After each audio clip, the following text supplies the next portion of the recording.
And your award goes to Noel Clarke.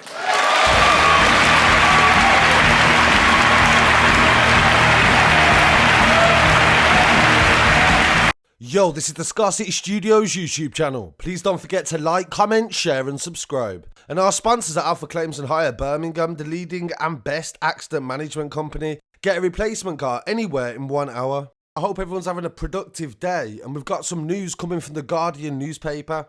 A story broke yesterday, and it's about actor and director Noel Clarke. The Guardian newspaper claimed they've been working for the past month interviewing women that accuse the actor of bullying, sexual assault and harassment. In this video we're going to find out exactly what's going on, so we're going to read and react to the whole article and try to stay as neutral as possible. And of course, until any criminal convictions are brought against somebody, it's merely accusations. But it's the strength of these accusations that really are going to affect the Bafta award-winning actor. 20 women, and a lot of these women have actually come out and spoken and revealed their identity. That is actually a good thing, because in a lot of these cases, the victims, understandably, are hidden. And this gives some people chance to doubt what their reasons for doing this are. The article is written by Sirin Kale and Lucy Osborne. And it says that Noel Clarke appeared on stage at the Royal Albert Hall on the 10th of April to collect his Bafta. They said the self-assured actor looked a little on edge. Viewers may have believed that Clarke was simply overwhelmed. He was clutching one of the most prestigious accolades bestowed by the British Film Academy and Television Arts, the prize of outstanding contribution to cinema. Yet there were reasons why Clarke and the Bafta may have felt preoccupied. 13 days before presenting Clarke with his award, a Guardian investigation can reveal that Bafta was informed about the existence of several allegations of verbal abuse, bullying and sexual harassment by Clarke. Bafta does not dispute that it received anonymous emails and reports of allegations via intermediaries, but said that he provided them with no evidence that would allow them to investigate. But in breaking news actually today, Bafta has withdrawn the award to Clarke. It says that Clarke also became aware of the allegations that he vehemently denies. As he stepped off the stage holding his gong, Clarke's reputation remained publicly unblemished, not just as an actor, producer, screenwriter and director, who could now claim to be one of British film and television's most lauded stars, but yet Bafta decided to ignore the various accusations against him. The women alleged that Clarke is a serial abuser of women and using his power in the industry to prey on them and harass female colleagues, and sometimes bully people who fall out of favour with him. And a prime example of this would have been his relationship with Adam Deakin, where at one point Adam Deakin received a restraining order from Clarke. On Twitter, Facebook, it's talking about how a man got sectioned, but I can officially say right now, man is definitely not sectioned, innit? I'm out, I'm by the seaside, get me just taking some time out, writing my lyrics, putting pen to paper, writing a new film that should be in production later on this year, a new comedy film, whole title The Man Them supporting that. And it got all technical because obviously certain man have put a restraining order on me, so like, how is that gonna work? If there's a restraining order on me, how are we gonna be on set working together doing this film anyway? Doesn't make sense. It goes on to say that the Guardian has spoken to 20 women. All of them knew Clarke in a professional capacity. They variously accuse him of sexual harassment, unwanted touching or groping, sexually inappropriate behaviour, and comments on set and professional misconduct, taking and sharing sexually explicit images and videos without their consent. And this is from the years of 2004 to 2019. Clarke said in a statement, in his 20-year career, "I've always tried to be inclusive and diverse at the forefront of my work and never had a complaint made against me. If anyone who has worked with me ever felt uncomfortable or disrespected, I sincerely apologise and vehemently deny any sexual misconduct or wrongdoing and intend to defend myself against these accusations." Through his lawyers, Clarke has categorically denied every allegation The Guardian has made, except one. He accepted that he once made an inappropriate comment to one woman, for which he later apologised, but denied the rest of the complaints. In a 29-page letter, the lawyers said he categorically denied any other allegations from all 20 women. In some cases, he questioned their credibility. They deny their client is a serial sexual predator. Bafta confirmed in a statement following the 29th of March announcement that he planned to give Clarke the award anyway. They said he had received anonymous emails and reports of allegations. Clarke is one of the most prolific actors and filmmakers in the UK. His trio of films, Kidulthood 2006, Adulthood 2008 and Brotherhood 2016, were celebrated for their portrayal of inner city life and grossed £8.6 million. Clarke writes, executive produces and stars along Ashley Walters in Bulletproof, one of Sky's biggest shows, and Series 4 is in pre-production. His company, Unstoppable Film and Television, has produced more than 10 films in addition to Bulletproof and Channel 5's drama The Drowning. He's on BAFTA's influential film committee and is a mentor for ITV, bringing him into contact with young aspiring screenwriters. Clarke has been starring in ITV's new flagship drama that airs each evening from Monday to Friday. Gina Powell worked for Clarke as a producer between September 2014 and March 2017, producing Brotherhood. She told The Guardian that Clarke had said that he planned to fuck her and fire her before deciding to keep her on. She also says that Clarke would brag about storing sexually explicit pictures and videos on the hard drive and footage that he'd secretly filmed during naked auditions. Powell then goes on to say that Clarke once showed her a secretly recorded video of one such audition with Johanna James, an actor in Brotherhood. Powell told 4 people about Clarke's alleged secret filming, all of whom confirmed the conversation to The Guardian.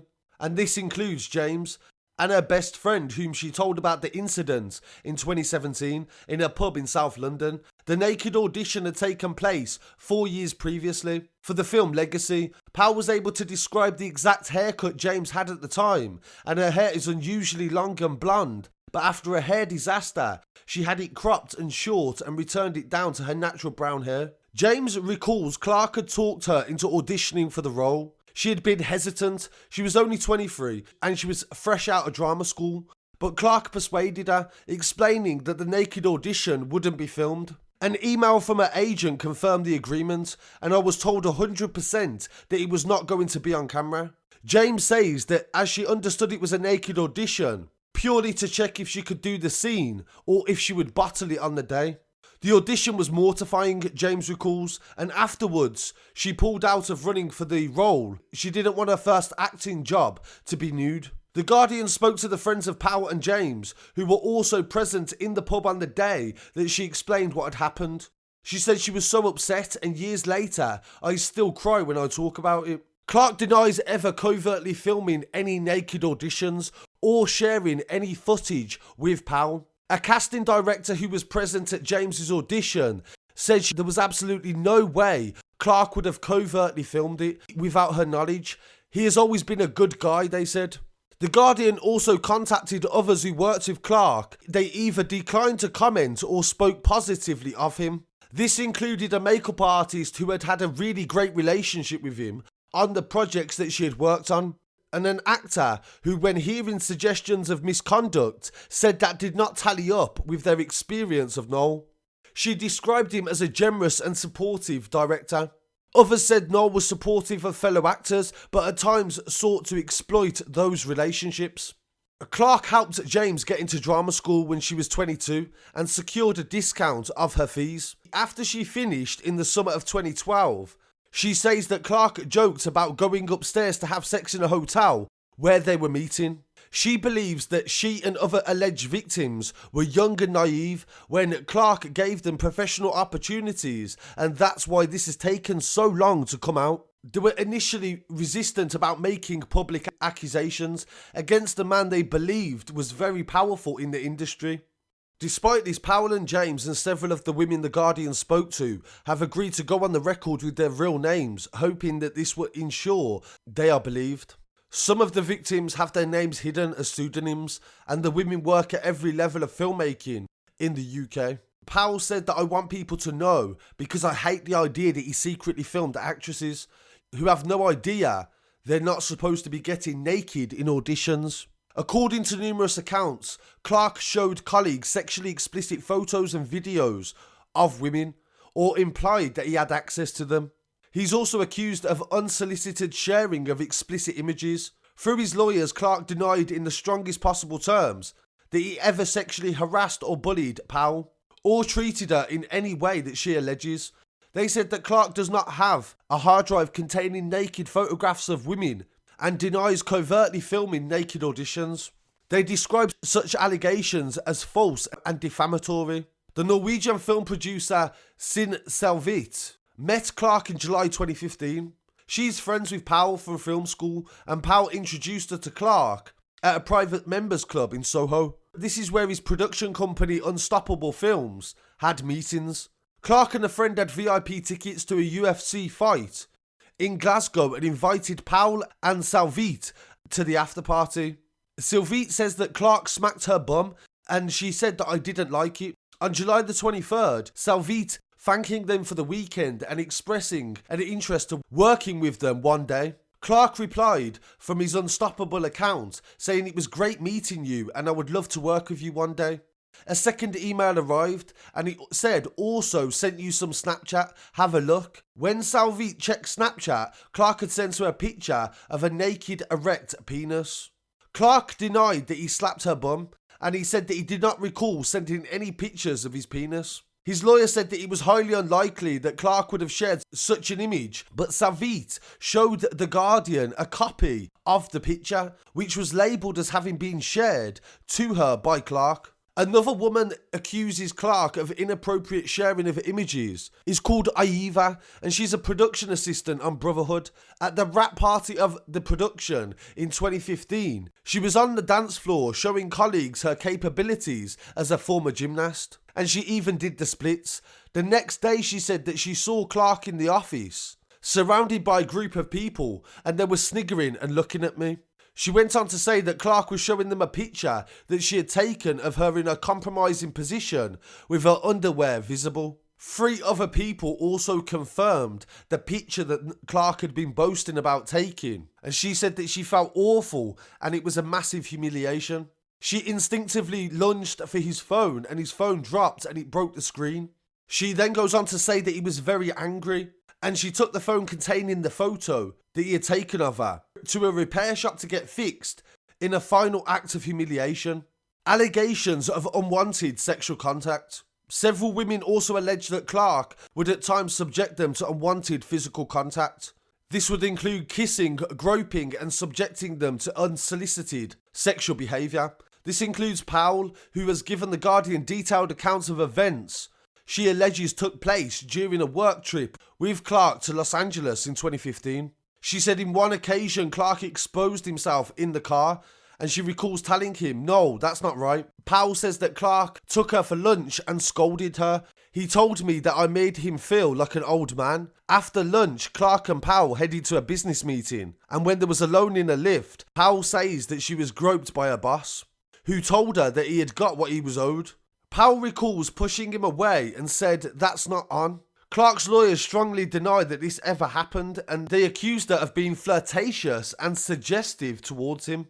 Another member of the crew, Leela, said that she didn't feel she could report the incident to anyone because Clarke was a producer, and although she confided in her boyfriend about the incident in 2018, The Guardian has spoken to Leela's boyfriend, who remembers the conversation. "It affects how you see yourself professionally," she says. In 2004, a woman under the pseudonym of Mal, said that she acted in Clarke's debut film, Kidulthood. She was a teenager and she auditioned and was intimidated by Clarke, who was a decade older than her. He was an older man and he wrote the script, she said. One day near the start of filming, she alleges, he put his tongue in my mouth. After that, she says, the sexual harassment was constant. Mal says Clarke would grab her as she walked past the set, touched her waist and kissed her. She said she felt she couldn't do anything as he was the boss of the film. In summer 2008, an assistant film director, Anna Avramenko, was an intern on the film Doghouse. Clarke was appearing in the film and approached her on set. He started trying to kiss me on the lips in front of everyone, she said. She says she made it clear to Clarke that she didn't want to do this, and she turned her cheek, telling him that she has a boyfriend. She said that he went on to try it 3 or 4 times. Clarke's alleged harassment involved women who worked in all kinds of roles, from interns to actors to art directors and producers. Another woman with a pseudonym called Becky worked as a crew member on the film in 2011. One day she alleges that Clarke pinned her against the wall in the dressing room, and I laughed it off and wriggled myself free trying to be one of the boys. But it made me very uncomfortable, and it was not acceptable at all. People who have worked with Clarke describe him as someone who will use his power as a director, writer and producer to target female co-stars and crew members. And some even allege that he introduced himself to female actors as a sex addict. Clarke's lawyers dispute that he has any sort of major influence in the industry, and they say that he worked his way up from the bottom and has never had complete authority. In other accusations by actor and screenwriter Miss Lucy, who starred in Crazy Rich Asians and Gangs of London, she also worked with Clarke on the film SAS Red Notice that was shot in Budapest in 2018. He invited her for a meal, and during that meal, Clarke summoned the waiter to get the bill, before Lucy had even finished eating. When she asked him why he was leaving, Clarke said that he wanted them to go to his place to have sex. She recalls laughing in disbelief, and then he said that he couldn't help it. It was how you make me feel, I just really want to. She then said that he laid it on really thick and became very gross. According to Lucy's account, she made it clear she did not want to have sex with Clarke, and his demeanour changed. She said that after he realised that it was not going to happen, he went absolutely emotionless. The next morning, Clarke sent her an emoji of a person with a finger to their lips, which she took as an indication not to tell anyone about his inappropriate behaviour. But Lucy told her friends and others how disturbed she was by the incident. A friend she contacted 3 days after said she messaged me and said, "Dude, I've been Me Too'd at work, and it's by another actor as well, and they sworn me to secrecy and threatened me." Helen Atherton accuses Clarke of taking advantage of naked scenes in films and exploiting women. Helen Atherton was an art director on Brotherhood and alleges that Clarke violated industry norms for the ethical filming of sexual or nude scenes. Clarke's production team hired strippers to perform sex scenes instead of professional actors, who Atherton says would be aware of industry standard protocols during shoots involving nudity.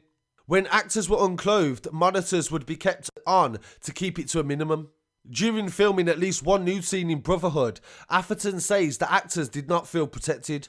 They said there was about 10 random people watching the monitors, and it appeared that people had turned up to watch the naked girls. So this is some really damning information coming from the Guardian newspaper and this investigation, with women that are standing out and speaking out about what has happened. So I really want to hear what people have to say on this story. Please don't forget to like, comment, share and subscribe. Follow us online as well at Scarcity Studios, and I'll be back again very shortly with some more news. Peace.